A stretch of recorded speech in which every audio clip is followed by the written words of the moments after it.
Do you want to make your own podcast? Spotify has a platform that lets you make one super easily, then distribute it everywhere and even earn money all in one place for free. It's called Spotify for Podcasters. And this is the platform that I use because it makes it so simple to record and distribute your podcast all in one place using your cell phone. What you need to do is download the Spotify for Podcasters app or go to www.spotify.com/podcasters to get started. Hello, my name is Catherine Moore, social worker, mom, coffee lover, and founder of Social Workers Rise, where we inspire social workers to connect, expand their knowledge, and change more lives than they ever thought possible. I'm so excited you found my podcast. We will talk everything social work on every level from micro to macro. We will hear the stories of social workers who are doing big things, learn new skills, and most importantly, give you actionable steps to make a difference today. Let's go.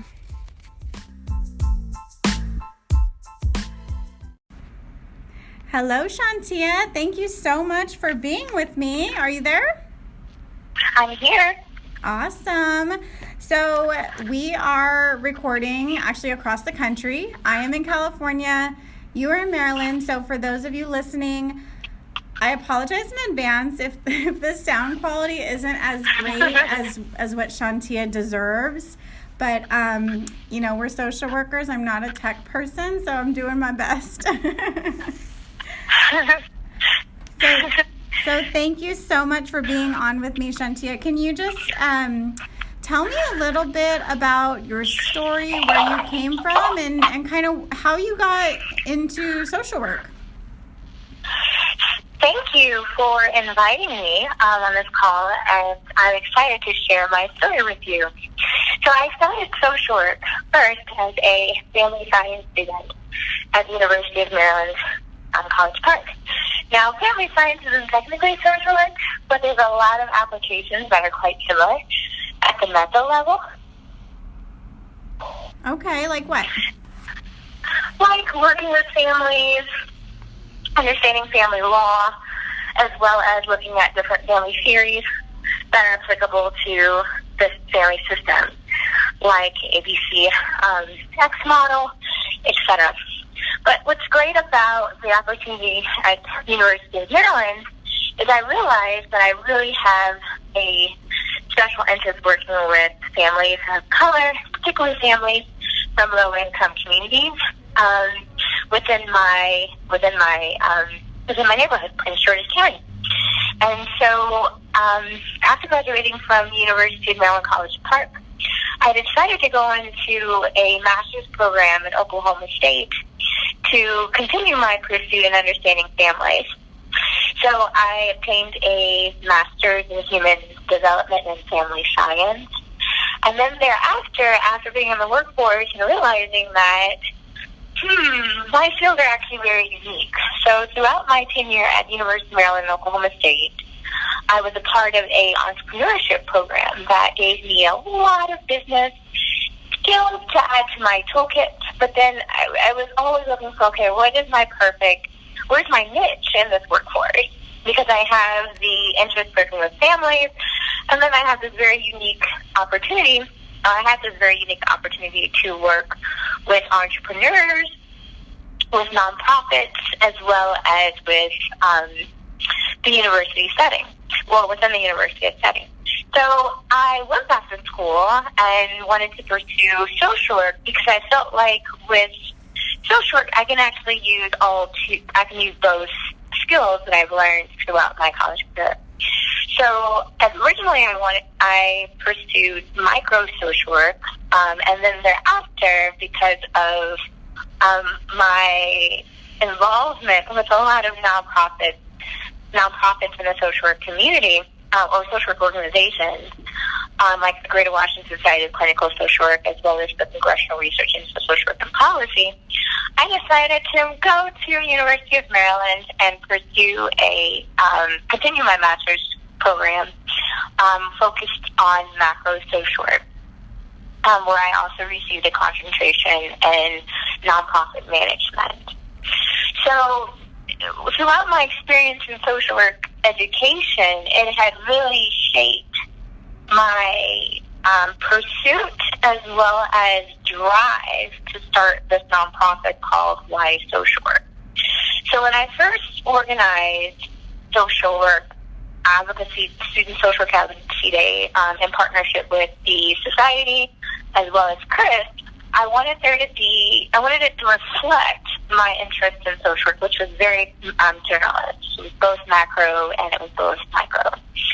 And so what it allowed me to do is create a hashtag called YSocialWork so that all students can learn about the Social Work Reinvestment Act. And so in order to tell the story why the Social Work Reinvestment Act is important to our society, it was important to share the narrative why social work is important. And everyone had their own personal story why they have chosen this field as their calling. So that's a short, very short, brief explanation of why I've chosen social work on a academic level, and then also why social work got started from a nonprofit level. So what is your story? Like, how is it? Sorry, let me rephrase the question. I think it's fascinating that you have come at social work in so many different aspects or point of views, as far as the children and family services, the macro, the academics, and you've even pursued entrepreneurship, which is not traditionally seen or encouraged or talked about within the field of social work. So I'm wondering, specifically with that, are there skills that social workers have that we either are just naturally good at or that we've learned in our master's program that overlap into the entrepreneurial field and are a strength for us that we may not necessarily realize? I agree with you 100%. So I'll start off with my experience in social work education programs and then how a lot of it overlays with entrepreneurship education programs and how there's overlay with social work education programs. So throughout my experience at Prince George Community College and University of Maryland College Park, because the program actually allowed students to matriculate from the community college to the four-year institution, and it was a full scholarship, so it was a really good advantage for students who wanted to give back, who wanted to learn how to be entrepreneurs, and also those who wanted to go to college for little to no cost. So when I first started this program, one of the first courses I had to take was a leadership course. I said, oh my gosh, I think everyone has the innate ability to be a leader. But I didn't realize that not every profession actually promotes leadership. And yes, not every. So no, I really don't think that exists, and I'll explain later. So, from the leadership course, where we learned a lot about our own innate capabilities, and we really looking at it from the social perspective, we had an opportunity to look at ourselves in some of the person environment perspective, because you have to be self-aware of who you are and have a strong sense of identity in order for you to be able to grow yourself throughout this program to be this entrepreneur, this leader, the entrepreneur in the nonprofit space, or a community leader. But the program specifically spoke to entrepreneurship, although they kind of couched the entrepreneurial aspect within their program. So from there, from the community college, I transferred to University of Maryland College Park, and the courses that were taken there were on business. There were two classes. One class, actually three classes, how to fund your business. So we were taught by venture capitalists, which is very unique for a family science major, to be in a room full of accountants and finance majors and engineers who pretty much had a straight, narrow view of what they wanted to do within their vision. So another course was business plan writing, and then the last course we took was on marketing. So we took 3 courses in total throughout University of Maryland. Interestingly enough, and then I'm thinking of one other course, I just can't remember the name right now, but they were all about how do you hone into these business skills since you now have an understanding of who you are. How do you walk in your purpose by understanding the mechanics and nuts and bolts of business plan writing. So through that experience, I actually a team and I wrote a business plan around creating a daycare center on the campus. So we saw there was a need, that there was no child care facilities at University of Maryland College Park for early childhood education. So I worked closely with the chair of the Family Science Department to draft a survey and send it out to graduate students who had children or were bearing children in order for them to prepare themselves for, this new child care center that could have been designed on campus if we actually won the business plan competition, which was about $75,000. So we didn't win. We were finalists for the business plan competition at University of Maryland, which is a big thing because we competed with a solar decathlon. So to see our team that was focused on, child welfare in a way, right?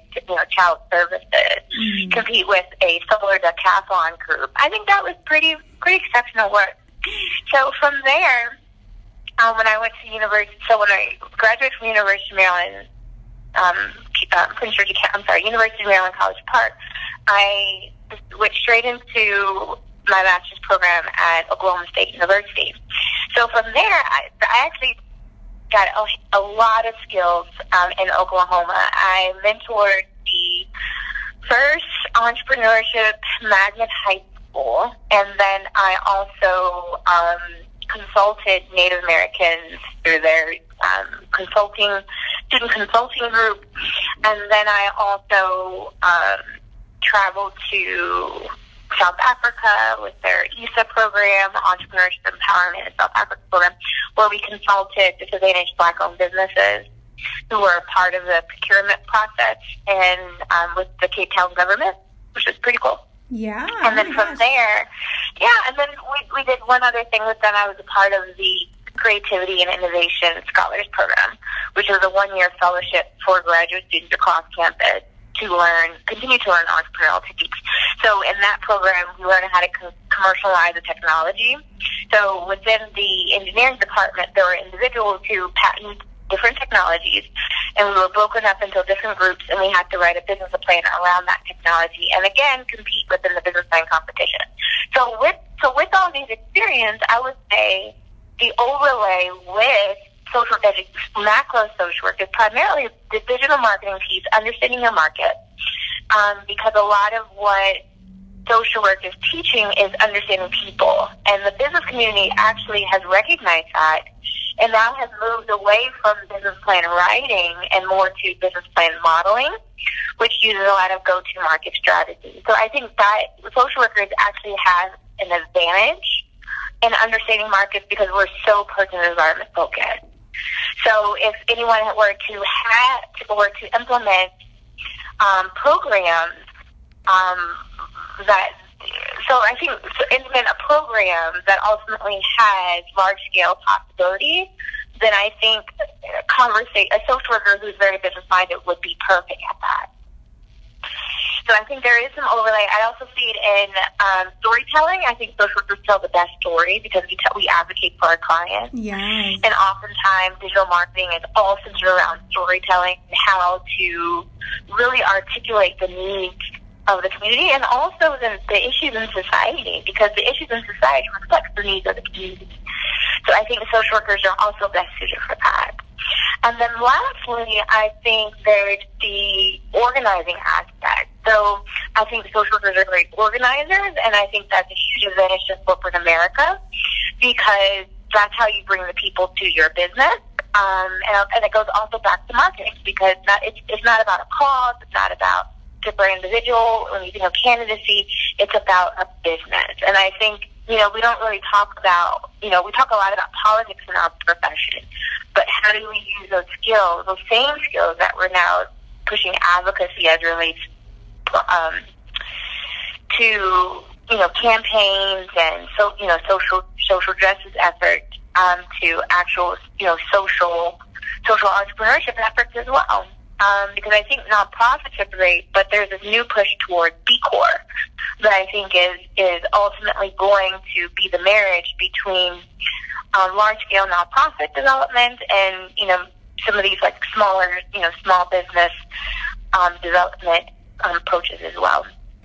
So I think social workers have a place in business innovation, and I know there's a few programs that see the overlay, like University of Southern California, Washington University of St. Louis, have some phenomenal programs. And I'm just not to negate any program out there that offers social work educational program. I just don't know them off the top of my head. But I'm sure there's other programs out there too, but they're just so far few in between. Sure, definitely. And I've definitely noticed the same changes going on within the business world and the finance world and marketing, where they're saying, we don't necessarily want to, people don't want to be pushed and hear about sales. They want connection.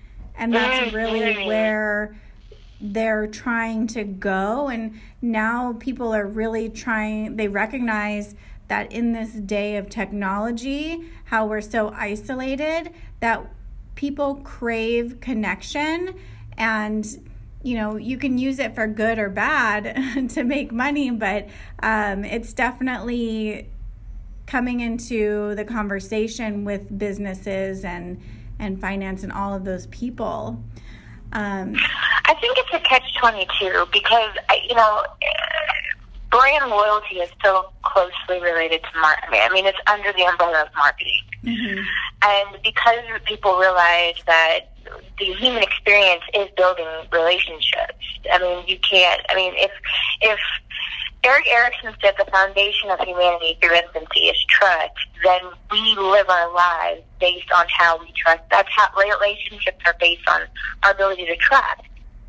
And then from there, our ability to love. And so what the business community is doing very strategically is really bringing brand loyalty in the forefront of people's minds as it relates to purchasing and buying power. So if they know that, if the customer is loyal to a particular brand like Starbucks, then it creates a monopoly within the market or in that particular industry, because then they really don't want to go outside of who they know. Mm-hmm. And that goes back to trust. So if you gain the trust of the people or your consumer base, then, it only increases your market value, i.e. your profit margin. That's true. So it's I see why. A lot of business is profit driven. So nothing is done. Nothing is done without there being some level of profit generation. I mean, that's the bottom line. Mm-hmm. No pun. No pun on the word, but that is definitely the bottom line of big businesses. So in the society that we live now, it especially with this battle between capitalism and social good, it's actually a war on big businesses and small businesses, right? It's a war on the people versus corporations. I mean, no matter how we use euphemisms to explain it, right, it's still the same thing. And so, we really are, and I don't want to move into another conversation. I hope we can save this conversation for a later date. But I definitely see with all that's going on today, that is why social work is being really active in how do we use micro practice in a different way, so that way we can teach it earlier to students so that they can see the value of social work, mm-hmm. even before declaring their major. So YSocialWork has done a lot of research, a literature review on articles written within social work education journals, within social work journals, within macro social work journals, just to see when is the onset of decision making for social work students. Is it before they get into high school? Is it during high school? Is it after high school? Is it in college? Is it midway through college, their junior year, or is it, when is it, right? So I'm realizing that social work is actually an ad hoc major. People choose social work because they really can't compete. They really don't, they can't, either one, they can't continue the track that they're going for whatever reason, but it's a major that people just go through college with and realize, oh, I like this. Or, oh, this is related to criminal justice. Or, oh, there's intersectionality with feminism. Or, oh, there's U.S. women's studies. Or, oh, there's intersection with entrepreneurship. Okay, sorry about that. We had an interruption. Go ahead, Shauntia. Oh, no worries. So we're just saying that YSocialWork will target high school and community college students in developing pathways and recruitment strategies from high school to community college to a four-year institution. So oftentimes, recently there's been a lot of research on the 2+2 program equals BSW. And what we're trying to do is create other pathways into social work that advertises the interdisciplinary nature of social work that isn't necessarily isn't really told on a larger scale. Yeah, so let me take a step back. We're excited about that. Let me take a step back. Can you tell us, what is YSocialWork? Tell us about YSocialWork. Okay. So YSocialWork has evolved over the last year. So, again, YSocialWork was first conceptualized in 2015 as a hashtag, of all things, a hashtag. And with the help of the Greater Washington Society of Clinical Social Work, Chris, and our media partner at the time, the Social Work Helper, we were able to create this large-scale, nationwide advocacy campaign around the Dorothy Height Whitney Young Social Work Reinvestment Act, because at the time it had just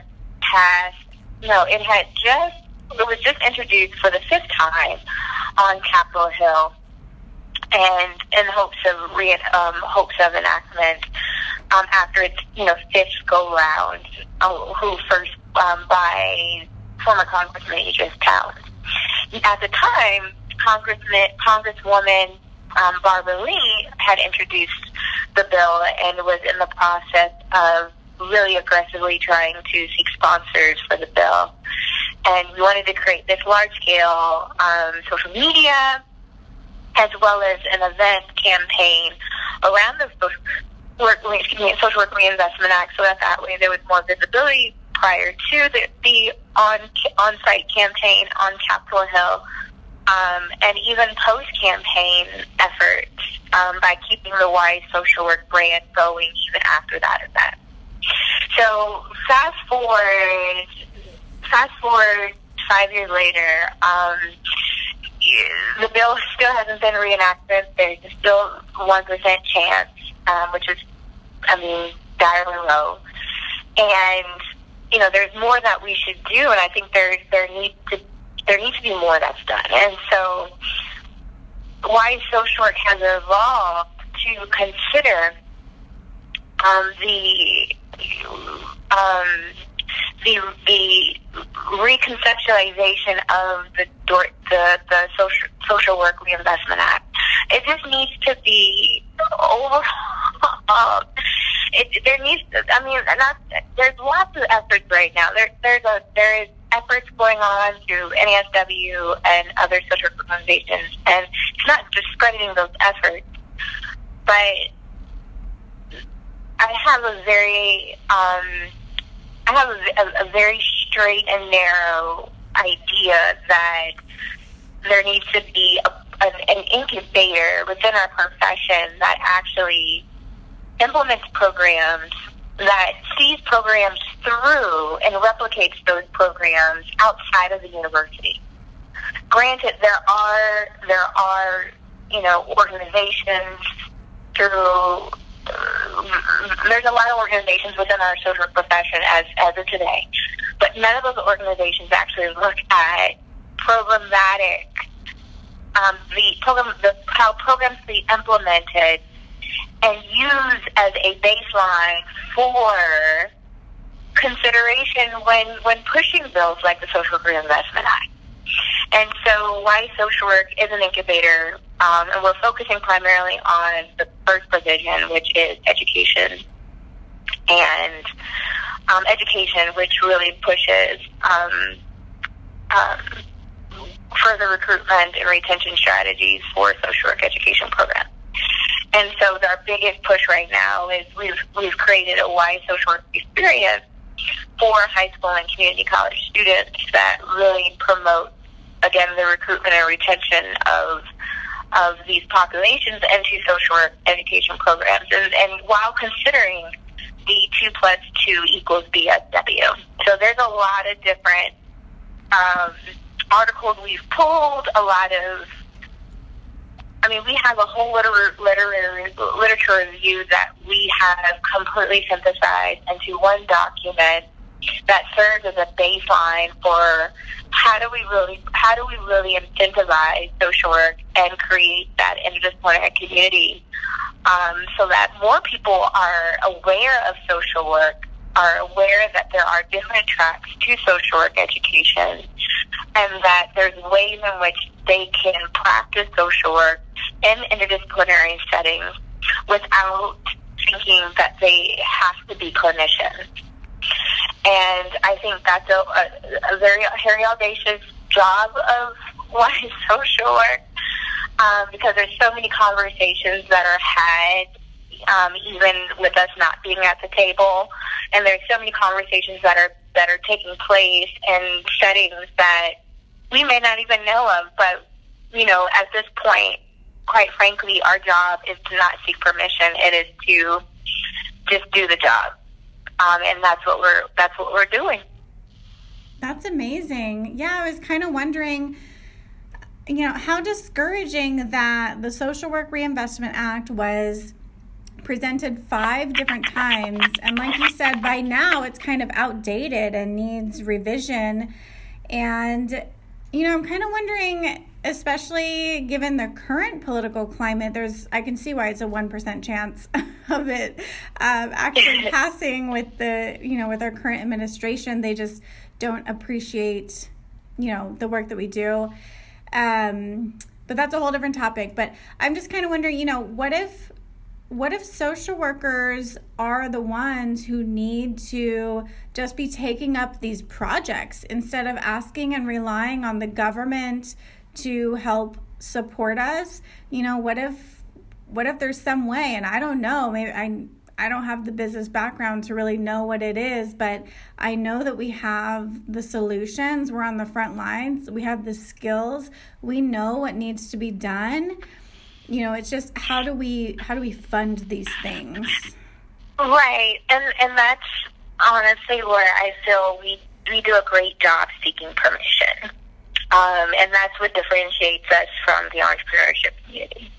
And I know that sounds pretty negative, but it's the reality. I know people who just had an idea and said, what, I want to do this. I have an idea, I have a vision, I want to do it. I'm going to do it. And I find in the social community, and even within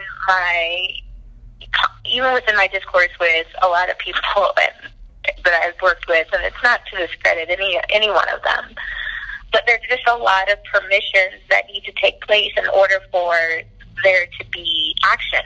Mm-hmm. Like, you have to have all these credentials, you have to have all these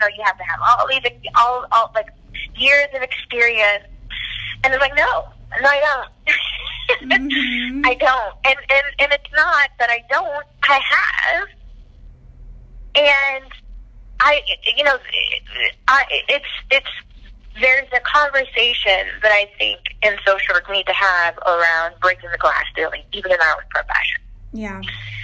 And that glass ceiling is strong. And that glass ceiling says that you have to have a PhD, you have to write articles, you have to be a tenured professor, you have to have 10 years of experience, and in order for you to sit at the table with me, you have to have all these checks in these boxes. I don't even think it's a glass ceiling. I feel like we're in a glass box. Like, all around us, we get these messages, whether they're intentional or not, but it just almost seems like the culture of social work is like, just sit in your box, go find a government job, or you can do that until you get your license, and you can have a private therapy. Well, I mean, I don't want to do let the government tell you what to do. I don't want to do any of that, but I love social work. Exactly. And honestly, and that's exactly why I wanted to put a pin on what I said about the differences between the two. This is a perfect example of why the business community thrives and why we as social workers, we don't. We need to start fundraising differently. We need to start marketing differently, or there's brand loyalty in our profession. And even outside of, even like we say this like it's a badge of honor when we say, social workers are known for taking children away from their parents. I might be saying it wrong. I don't really quote scripture, so I probably won't be able to quote this either. But we say that like this is something that we do, and people say it like it's like what we say. And the reality is, okay, since we know that to be true, so what are we doing about it?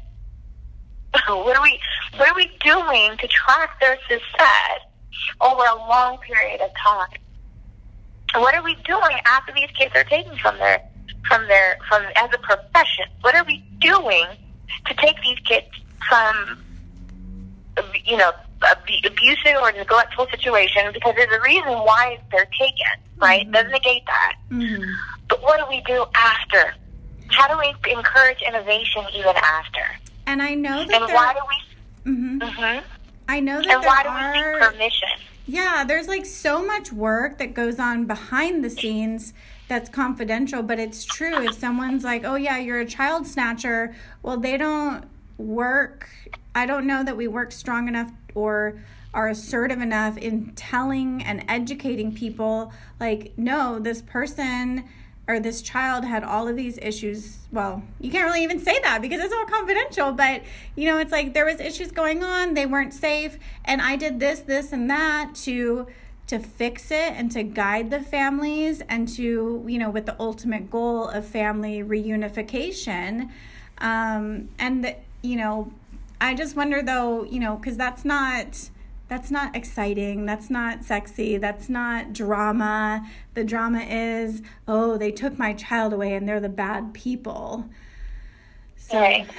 Yeah, so many things. No, it is. And I think it's going to get harder, because as we professionalize social work and we create all these standards, competencies, they're great, but to what extent are we teaching to the test, right? So just like and I think everyone will say who has children, they want more creative, more involved, experiential learning opportunities for their child. But yet in the profession, we're doing the same thing that we say we don't want in the education field.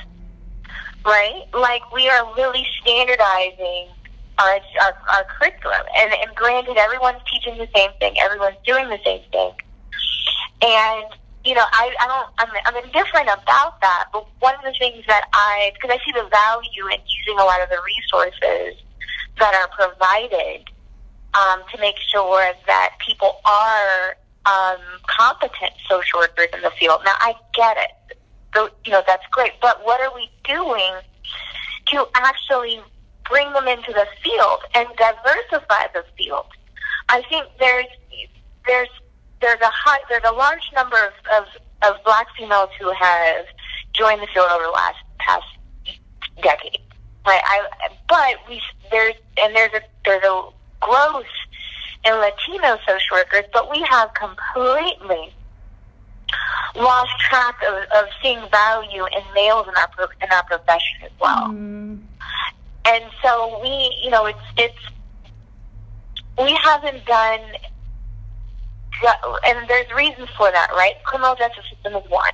Now, particularly among black males, if we have a system, and this is, and I'm not trying to profile or exclude anyone, but any other groups, but just for this group in particular, if you have a high concentration of incarcerated folks in one community, i.e. Baltimore City, right, or within the state of Maryland, that has a very high reentry rate.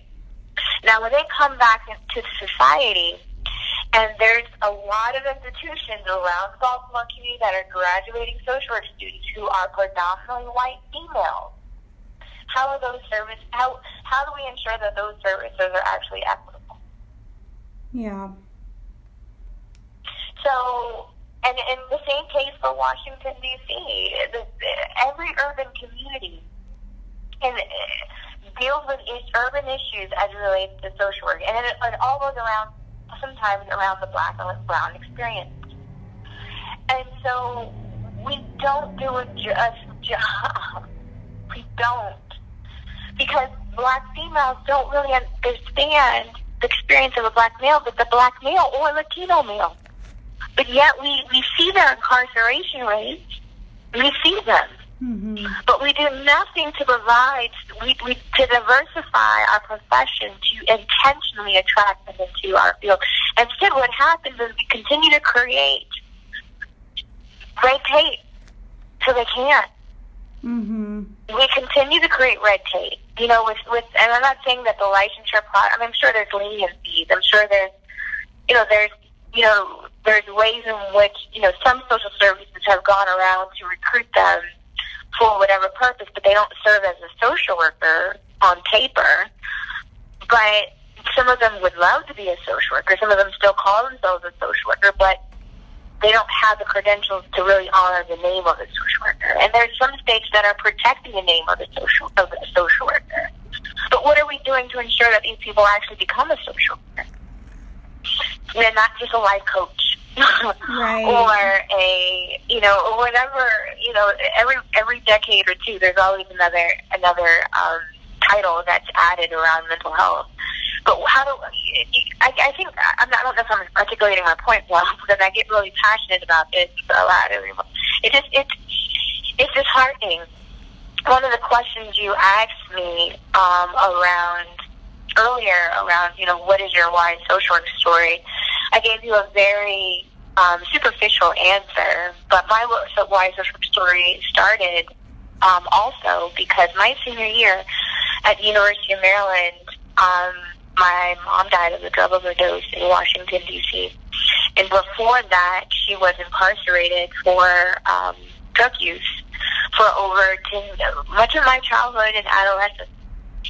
And so, luckily, I was raised by a grandparent who was employed by the U.S. State Department. He was, well-traveled, was able to go to different countries. By the age of 5, she had already traveled to Kenya, Rwanda, South Africa, Sudan, and United Kingdom. And so that was really her saving grace for taking on the guardianship of 2 young grandchildren. And throughout our lives, she ensured that we had all the services and resources necessary to be successful, healthy young adults that were transforming into adults. And so, before my mom died, I changed my major because my grandmother really wanted me to not necessarily focus on mental health, but really focus on being a linguist so that I could continue her path in the U.S. State Department. But I knew then that there was a calling, there was a voice in my spirit that really pushed me to become a family scientist or a family science major, because I don't know how to explain it, but my actions tell me that I knew that there was something else. And so I worked with a gentleman who I felt, a mentor who I felt could potentially give me some of the answers that I wanted. And he became my mentor through the McNair program. And I was really hoping that those answers he gave me could really help push, because he was also the director of the Marriage and Family Therapy program at University of Maryland College Park. And I was really hoping that through our advisement sessions, he could really help me through understanding how to even provide the family psychosocial education that was necessary in order, not just for individual healing with my mother, but also family healing with my siblings, my grandmother, and also my uncle and aunt. But it was I didn't even get that chance.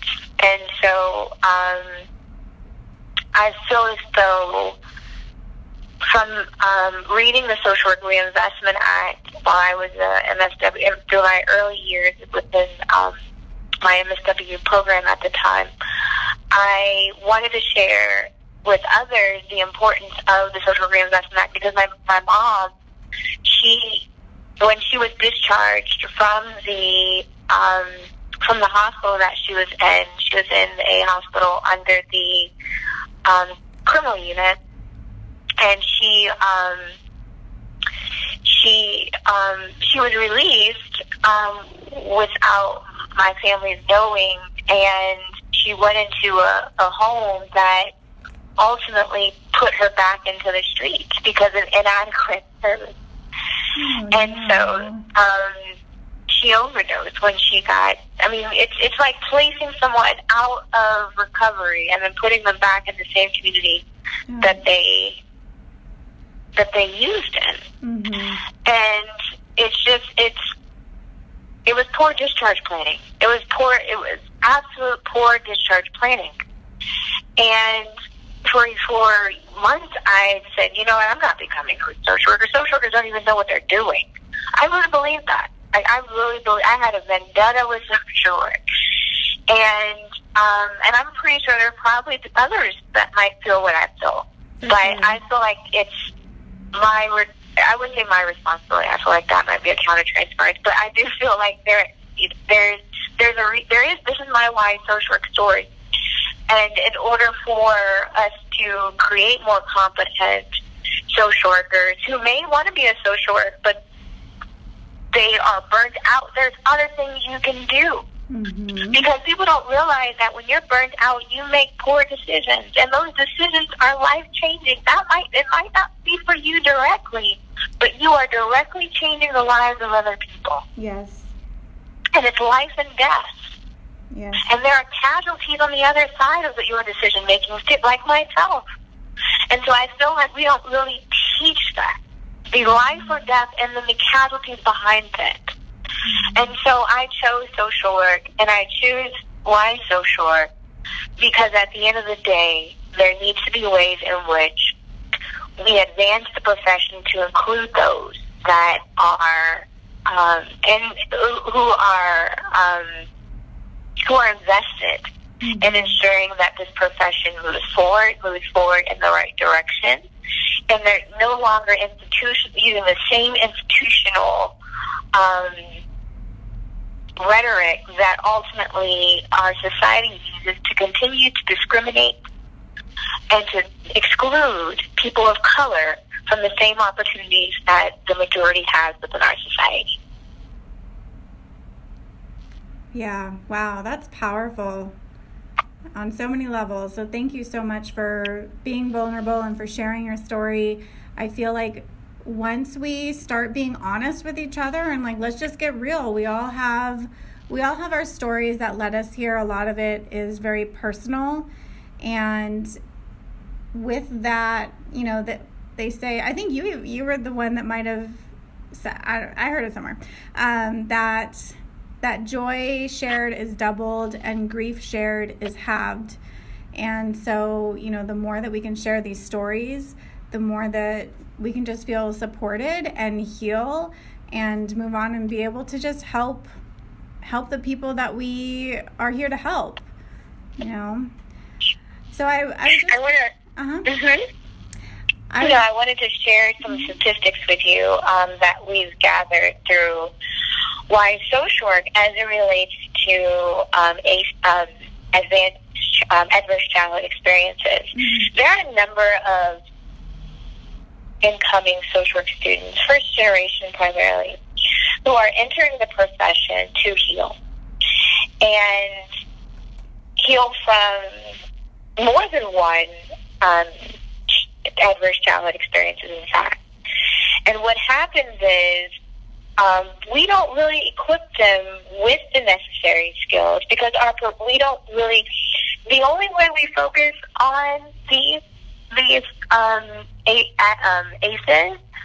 if they're in historical Black colleges and universities.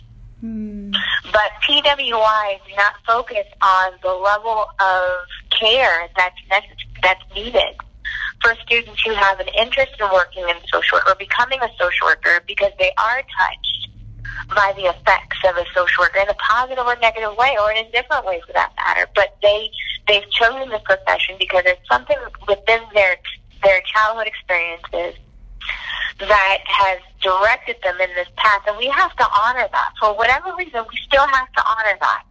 And what we found in the body of literature that's out there today regarding the reason why students have chosen social work are as followed. There are, I want to read the following. It says, I'm sorry, 1 second, I'm pulling it up for 1 second. It says that, it says here, it says that most MSW students with high adverse childhood experiences scores, for instance, were found to use maladaptive coping methods to deal with ACEs while transitioning from adolescence to adulthood. If the trauma goes unnoticed for years, it was found that there's heightened stress responses, which can impact their ability to regulate emotions, can lead to sleep difficulties, among a host of physical problems. And oftentimes, what we find is that they are also using social work education to heal. Mm-hmm. To heal at divorce, heal, parents who have substance use, to heal from you're familiar with ACEs. There's at least 7 of them. Yes. 7 or more. And so there's different reasons why adolescents choose social work. And it also mentions from another article that it also mentions that, excuse me, I'm sorry, I'm pulling up the section that it's in. Here it is. If the average student became aware of social work at the age of 17, first considered social work as a possible career at the age of 20, and ultimately chose social work as a career at the age of 21 years. So intuitive, it makes sense for early exposure to social work education, and that because it could have a positive impact on teenagers. So if we involve with them regularly by developing programs within high schools and possibly community college with a special emphasis on freshmen and sophomore, then maybe we can actually get to increasing addressing our social work shortages, particularly in rural areas. But I agree, it requires a policy change. But if we don't have programs, standardized programs, not curriculum, programs that addresses this recruitment effort, and not even just at the university level in academia.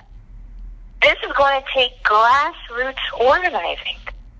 And I think there needs to be an incubator within our profession that does that, and that's where YSocialWork comes to play. And it's not just something that is done. This is not an issue that is central to the United States. We're working with partners in South Africa. We're working with one university that has the same recruitment issue. And upon my conversation, and after my conversation with the first year experience coordinator within the social work department at the school, the same issues are parallel.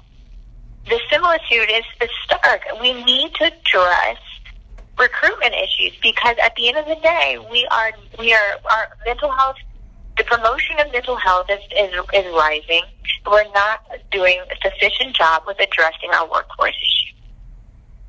It's true. And we can't put a ban. Mm-hmm. I would say retention, too. Retention of social workers. Exactly. And here's the thing. If we strengthen our macro social work practice, then perhaps people can still label themselves as a social worker, but recognize it's not just a micro profession, but there needs to be equal licensing, equal recognition within the macro practice, just as it is. And I'm it's not negating the work that's done right now. There's a lot of work that's being done, and the scholars who are doing it are doing an exceptional job in its infancy. But there needs to be an aggressive approach that again, on the ground, that addresses the incubation of ideas into full implementation, so that way there is opportunities for replication. If we do not do that, and it goes back to academia, it cannot be all done in academia. And we do that too much. We rely on academia to do everything. Academia has to write articles that goes to that we use to advocate for particular bills, and then we ask for permission of government for funding to support that, but we don't do anything where we ask for forgiveness. We just do it. It's so true. We just do it. Yeah. So if there's anyone listening today, this is your permission has been given for you to solve whatever problem it is that you need to be solved. Shauntia and I give you permission to think outside the box, get creative, and solve some problems. Effective at 6:48, February 28, 2020. Yeah, exactly. So I have just one last question for you. What advice do you have for social workers who may want to, start their own business if they see a problem going on and they want to, address it? They have a business idea. What advice would you have for them? I would definitely go to the market first. Market is really what's important. So whatever their market is, go to it. Ask those questions, build your base, and then execute. You don't need government position. I mean, of course, funding, right? But there's so many ways that you can get grassroots or seed funding that you don't ultimately have to have government to pay for everything. And diversify your funding options. If it's for-profit or if it's non-profit, just make sure you go to your market and see who else is doing the work. Because if someone else is doing the work, figure out how you can work on it together. Because one thing I really need to stress is that there's a oversaturation of nonprofits out here. And granted, not all nonprofits need to. So I have a view that not all profits need to stay like this. So like a business, right? Not every business survives. They merge or they die, right? But nonprofits ultimately, arguably, could they? Is that the same? Does that exist with them too? Do they have a life within them, within their organization as well? And does that life expire? And so, and does it provide space for another nonprofit to come up? So I'm speaking to two audiences here. I'm speaking to the audience that, maybe, they need to collaborate with the youth because ultimately youth and young adults are doing their own thing. Or ultimately, are you actually doing something to better the community? And if not, maybe perhaps you should consider your retirement. And I don't mean to sound aggressive in saying that, but some organizations, they've been around for a very long time, and their ideas are stale. It doesn't necessarily match the needs of the community anymore. Mm-hmm. And they're reluctant to hear the ideas of young folks, and that's a problem. So, and then unfortunately, there's young folks who are saying, you know what, I've tried to be in this space, they didn't want to listen to me, so I'm creating my own space, I'm creating my own lane. So to the group again, now that I've finished speaking to the other ones, go to your market, figure out what are the needs of those people, figure out if your competitors, the same organizations that have been around for a very long time, are they hitting the target? Are they off target? Are they intrusive? I mean, are they coercive? Right? Because are they actually meeting the needs of the people, or are they coercing the people? Right? I think at some point we got to really talk about the corruption that's in nonprofits that's been around for a long time, i.e., Goodwill.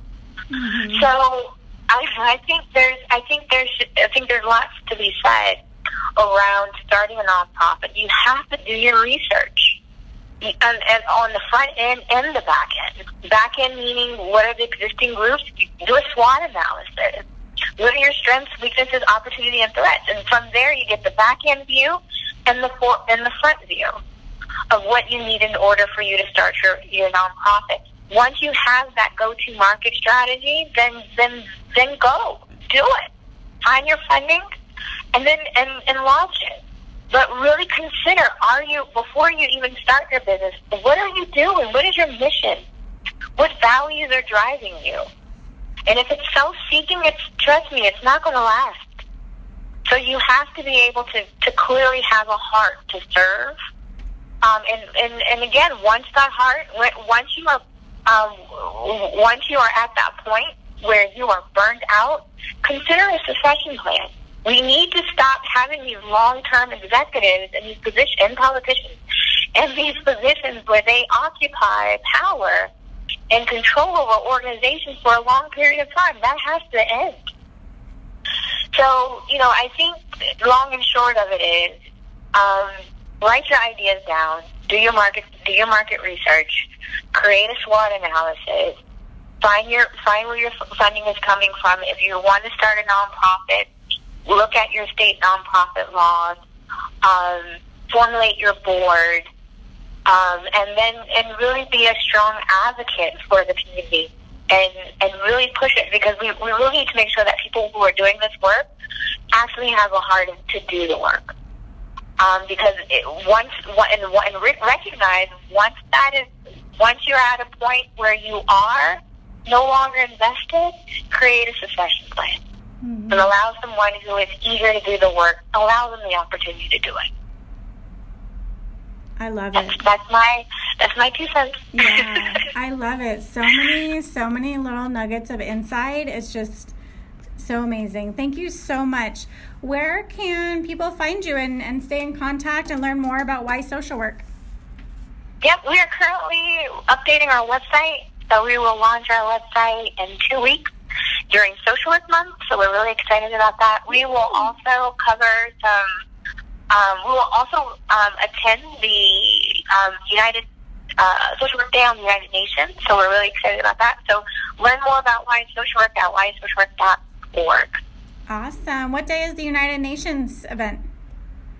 March 21st. Awesome. 23rd, March 23rd. Okay, and where is that taking place at? New York City, Okay. at the United Nations. And I don't have the website offhand, but if you search Social Work Day at the United Nations, it'll be there. Now, we are doing so we're not affiliated, I just need to disclaim, we are not affiliated with the organizing group or the committee. We just love United Nations, and a lot of the work that we're doing is global. And so our partners, our international partners, and our work that we're doing with international partners follow line with the International Federation of Social Work, and so we support that event wholeheartedly. And we're going to just do some interns and I are going to attend and do some live video interviewing of social workers who are willing to tell their story why they are a social worker. Awesome. Well, thank you so much. Is there anything else that we didn't cover for today? No, this has been a great experience. It's my first podcast, so thank you for inviting me. Woohoo! Another first timer. I love it. All right, Shauntia. Well, thank you so much. We'll talk soon. Talk soon. Bye-bye. Bye.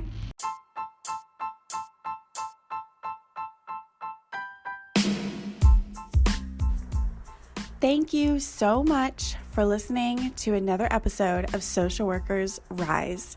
If you loved it, write a review and give us 5 stars wherever you listen to your podcast. This just helps other people just like you find us and join our community. Also, I would love to connect with you on Instagram. You can find me at Social Workers Rise. I can't wait to see you next week. Bye.